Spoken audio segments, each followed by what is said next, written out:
Hello, good afternoon. Welcome to the Marketplace. Coming up this afternoon, National Board for Small-Scale Businesses and Industries to launch online portal to receive applications for stimulus package. We will explore how effective that will be. Also coming up, stock market activities take a hit by the coronavirus pandemic. We'll take a look at the Ghanaian situation. And good news for depositors of collapsed non-bank financial institutions. The receiver is ready to pay the remaining legitimate claims by the end of the month. My name is Darryl Powell. Thanks for being with us. Details after this break.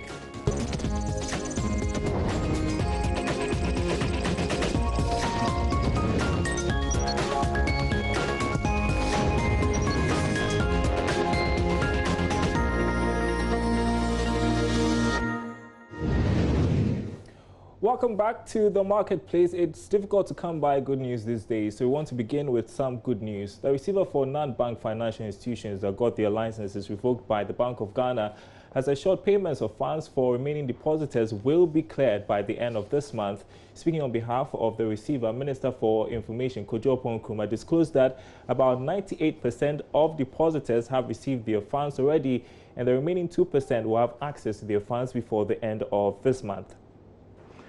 Out of a total claims worth approximately 6.4 billion that was received at the close of the extended deadline for the submission of claims for these organizations, 347 microfinance companies, 39 microcredit companies, 23 savings and loans, and finance house companies, legitimate claims admitted for processing and payment after validation was in the region of 5.66 billion Ghana cedis. The approximate 740 million cedis difference between the total claims received and the value of the legitimate claims admitted for processing and payment was due largely to two main reasons. One, invalid claims which were rejected, and two, set-offs and cross-lending, that is, some depositors who had either taken loans from some of these same entities or had in their custody placements from some of these resolved companies. So when you net that off, in addition to those that were invalid, you will get a difference of 740 million. So what they have validated to pay is 5.66 billion Ghana cedis. Now, based on those validations, the receiver, an official liquidator, has commenced work on some 5.32 billion, leaving an amount of 340 million that is going through the very final processes of second-level checks. Payments made to date. Depositor payments are made in two forms, that is in cash and by way of zero-coupon rated bonds. To date, approximately 2.11 billion has been paid in cash, while about 2.95 billion has been paid in bonds, bringing total payment to 5.06 billion. Now, based on total cash payments to be made by the end of the depositor payment exercise, it is expected that a population of individual depositors numbering about 297,000 whose claims have been validated and accepted in the resolution of the aforementioned groups of companies, and ultimately not less than 290,000, that's about 98% in number of individual claims, will be fully paid in cash. The remaining 2% of individual depositor claims will be paid by a combination of cash and bonds. So here are the next steps on the payments. They are first of all concluding the depositor payment process, and the key next steps to be undertaken are as follows. They want to conclude the final second-level validation of that 340 million and make payments accordingly. They expect that by the end of May, they should be done with that one. There are some of the organizations whose books and records still have challenges, and they are processing those for some further investigations. And then finally, they will issue a report to the Bank of Ghana on the depositor payment scheme. So some good news for you if you have monies locked up with any of the non-bank financial institutions that whose licenses were revoked by the regulator. Now let's move on. The National Board for Small-Scale Businesses and Industries will launch an online portal where businesses can log on to and make requests for government's COVID-19 stimulus package. The fund, which is expected to help revive businesses that are being affected by the pandemic, was made available by the Ministry of Finance after parliamentary approval last month. Speaking at a press conference by the Ministry of Information, Executive Director Kosiyanki Ayet disclosed that the online portal will ensure transparency in the disbursement of funds. Also come up and work very closely with the various stakeholders to come up with the eligibility criteria and really tighten it in such a way that it allows for people to have the option and be able to apply for the facility. Exclusively, we've also been able to communicate to everyone, especially the associations, trade groups, and the financial institutions, so that they align, so that when the program is rolled out, we'll be able to support and assist. In order to make this more efficient and transparent, the team as well as the board decided to work on a technology portal where applications can be processed and where applications would go to. We are also considering, and with engagements that we've had in the past weeks, to align very closely with those who might not have access to technology in some of the districts across the country, so that we do not exclude anybody from accessing and to apply for this facility. So in the past few weeks, we've been working on this portal as well to ensure that it is the right one for our board to approve, as well as to make it more efficient. Currently, we are stress testing the portal to ensure that on the day when it is launched, when there's a rush or when there are a lot of people, it does not disappoint any of us. And so currently, in the past few weeks, as I've mentioned, we've been working on coming up with the right product to support the micro, small, and medium enterprises, not forgetting the informal, but also considering the formal as well. We've been working on the portal where the applications will come through to ensure that there's accessibility for the nation, not selected people, and it would also be transparent and efficient for us to be able to get our funding. And we believe that in a few weeks, once the stress test is done, we will continue in the coming weeks to engage with various stakeholders so that they can start educating the population, and we'll start the communication as well so that more people know about it and can apply for it to avoid future challenges where people are not able to hear much about what we have to offer that the President had announced as part of the 600 million cedi stimulus. Well, so joining me to discuss this is a business development practitioner, also CEO of Orios Group, John Ama, and it's good to have you, John. First off, a creation of an online portal for applications for the stimulus package sounds good, but how effective and transparent would that be?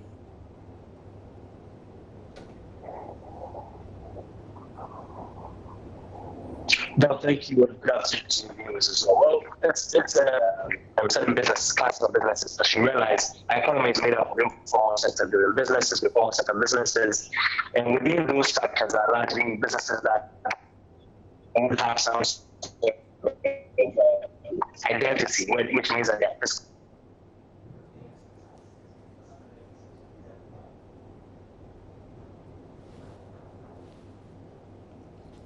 As you can see, we are having challenges with technology there. We'll try and fix that and get John Ama back so we can have this conversation. But we have seen the impact of the coronavirus pandemic on stock markets globally. And here in Ghana, the stock exchange is beginning to feel the pinch. Stock market analyst Bertha Atubiga has been speaking to me about the impact so far.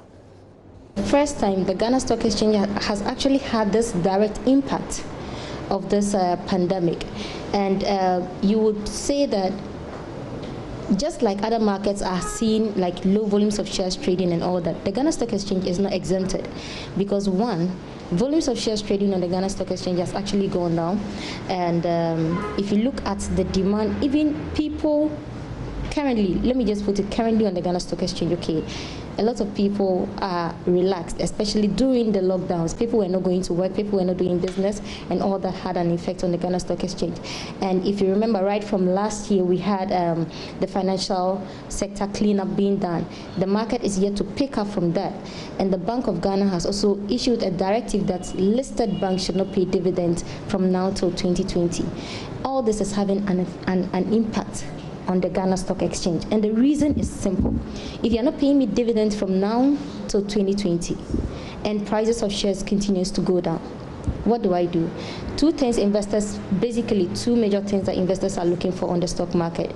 We're looking out for price appreciation, that's in terms of capital gains, and then we're looking out for dividends that are paid at the end of every financial year, depending on how much the companies make. So if the company is not going to pay dividends and the price continues to go down, because we're not seeing much trades go on the stock exchange, within this period, there are days that we don't even see shares trading on the market, and there are days that we see some shares trading, and just a few shares are very active on the market or not directly active, let me put it that way. So if this happens and you are an investor and I'm not getting capital gains, I'm not getting dividends, what would you do? I would sell off. And we are being told that COVID-19 is going to be around for a while, a very long while. And so how do you anticipate things will turn out on the stock market in the future if we are going to have to deal with this pandemic for a long time? Well, it's not different. If COVID-19 is going to be in for a very long while, it means that businesses that are directly affected by COVID-19 are still going to be out of business for a long while.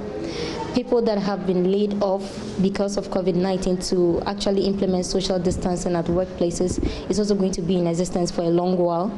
And all these things are also going to be in existence for a long while. So it means that we're still going to have that slow pace on the market until the financial markets is able to adjust. Mentally, your mind is said that this is something that is part of us now. Until that adjustment is done and people are able to adapt to this change that we have, it's still going to be like that. So once the change is being adapted and we infuse that into our lifestyles, then we could see something better. But if people continue to sell off their shares to make ends meet, if people still don't have confidence in the system, then we should not expect anything better. So it's not just the stock market that is taking a hit. Small businesses, industries are being affected, and the MBSSI has indicated that it's going to create an online portal so that businesses can forward their applications. So thankfully, we have on the line business development practitioner, also CEO of Orius Group, John Ahmad, to discuss this. So John, I was asking how effective this online portal will be and how transparent it will be as we look forward to the disbursement of the stimulus package. Oh, Daryl, can you hear me? I can hear you loud and clear. Wonderful. So thank you for having me.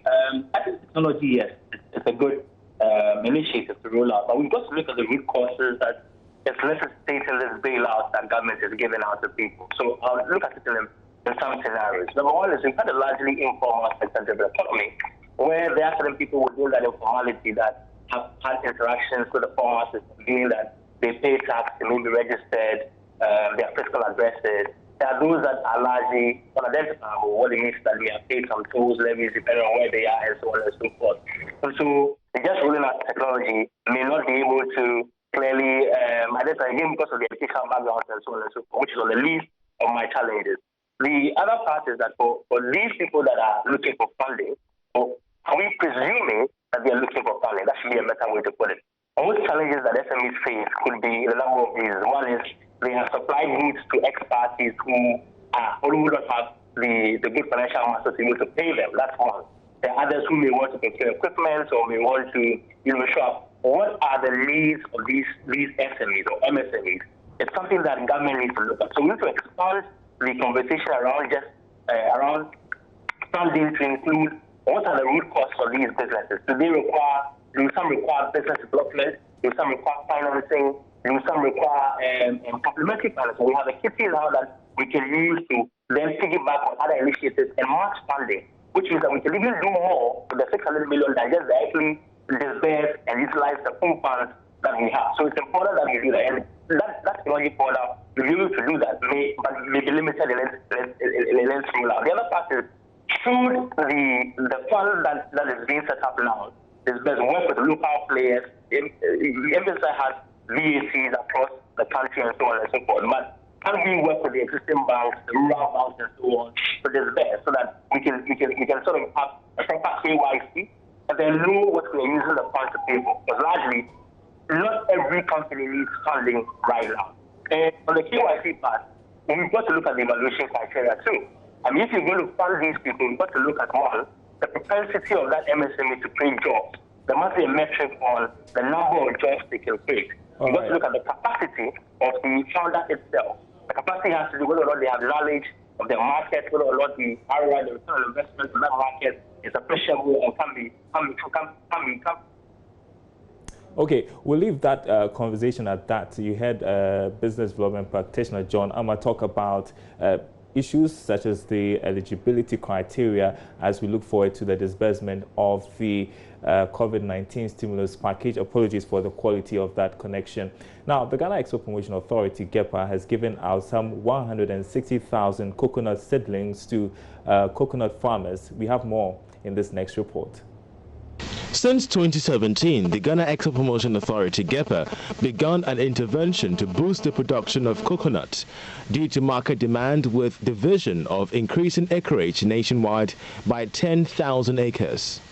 This is because the export demand for coconuts, especially to the United Arab Emirates, has increased the need for more interventions. The Western and Central regions were the first beneficiaries of this intervention in 2017, getting 100,000 coconut seedlings. Dr. Efuasabi Asare is Chief Executive of GEPA. Hopefully we get to cover the whole nation the next planting season. We are hoping that they take good care of them so that they can yield enough to contribute to the exports of the country, because most often you find some of these seedlings that we supply sitting in the bush, nobody is taking care of them.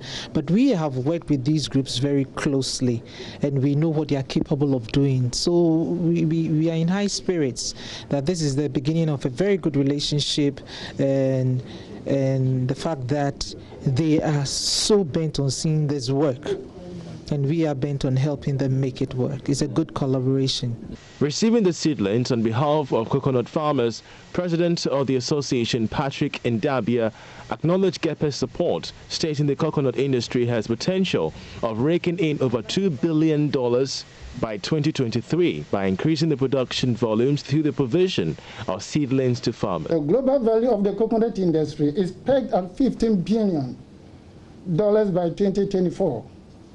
And Ghana has a high comparative advantage in the exploitation of fresh and dry coconuts, coconut business activities, and the production of husk for biogas activities and other arts and crafts. Distinguished ladies and gentlemen, therefore, Ghana Export Promotion Authority's 500,000 coconut seedlings support for 2020 farming season will position COFAC to accelerate Ghana's position for a significant share of the global coconut earnings. Beneficiaries of the intervention will be farmers in the Volta, Ashanti, Western, North, Central, Oti, Eastern and Western regions. Meanwhile, the Coconut Farmers Association of Ghana is expected to ensure the success of the intervention by monitoring and using best practices in the cultivation of the seedlings distributed. You're watching The Marketplace. We are taking a short break. We will be right back.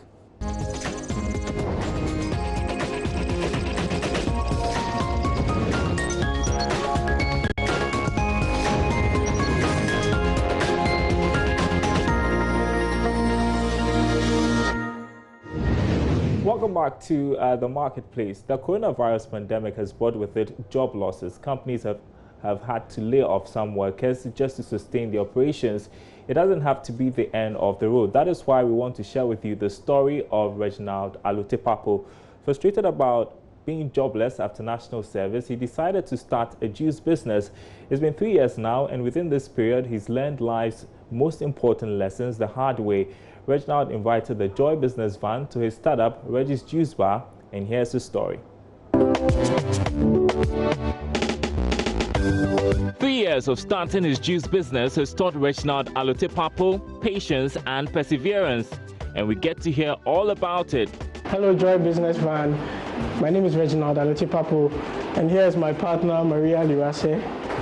Hello. And welcome to Reggie's Juice Bar.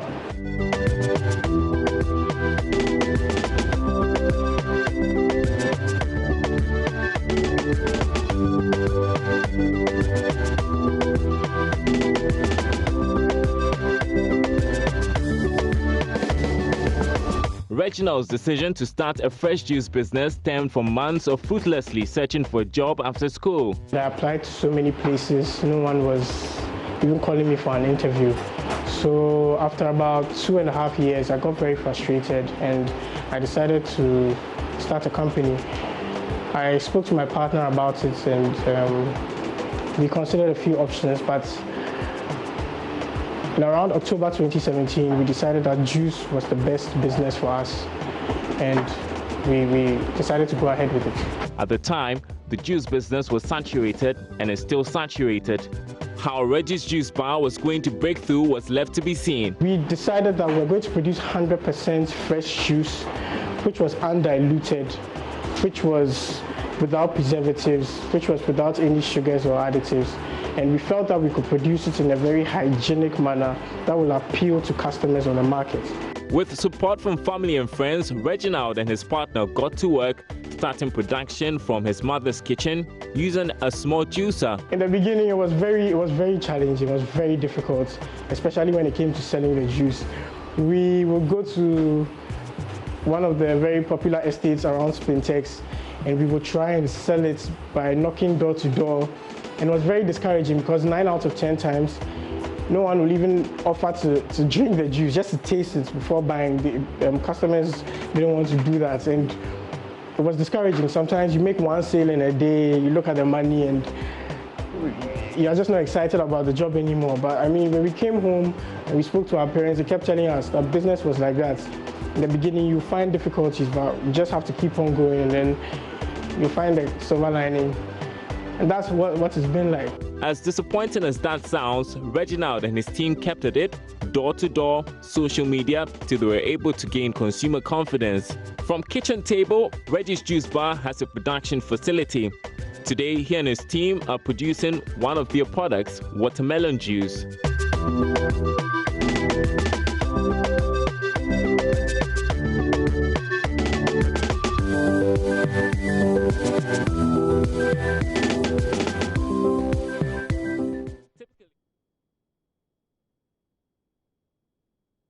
And that story was just to inspire you in these difficult times. That's it for The Marketplace. Do stay tuned though. We have the Joy Business Industrialization Roundtable, a playback of that event for you, just for your viewing pleasure. Thanks for watching.